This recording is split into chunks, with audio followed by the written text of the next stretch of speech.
రాజకీయ చైతన్యం ఉన్న వాళ్లకు కొద్దిపాటి రాజకీయ పరిజ్ఞానం ఉన్న వాళ్ళకి అర్థమవుతుంది. ఎప్పుడైనా ఏ రాష్ట్రంలోనైనా మన రాష్ట్రంలోనైనా రూలింగ్ పార్టీ సర్పంచులు 80-90% గెలుస్తుంది. అది కామన్. అది అధికార పార్టీ వాళ్ళు 80 నుంచి 90% సర్పంచులు సహజంగానే గెలుస్తూ ఉంటారు. గతంలో బీఆర్ఎస్ పార్టీ కూడా అధికారంలో ఉన్నప్పుడు మనం కూడా 80 నుంచి 90% సర్పంచులు గెలిచాం గతంలో. కానీ ఈసారి కాంగ్రెస్ అధికారంలో ఉంటే బీఆర్ఎస్ పార్టీ దాదాపు 35 నుంచి 40% సర్పంచులు గెలిచింది.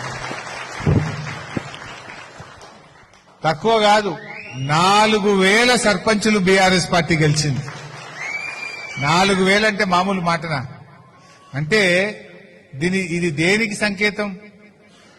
ఒకవైపు రేవంత్ రెడ్డి కాలుకు బల్పం కట్టుకున్నట్టు తిరిగిండు.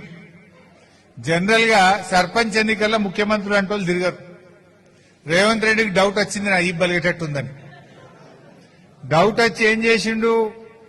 ఎన్నికల కోడ్ను ఉల్లంఘిస్తూ జిల్లాకు పోయి మహిళా సంఘాలలో పిలిపించుకొని దీనికి కొబ్బరికాయ కొడుతున్నా, దానికి కొబ్బరికాయ కొడుతున్నా, ఇది శాంక్షన్ అయిపోయింది, అది శాంక్షన్ అయిపోయింది అని ఊరిచ్చి మాటలు చెప్పి గల్లీ రేవంత్ రెడ్డి తిరిగితే కూడా జనము బండకేసి కొట్టిండ్రు.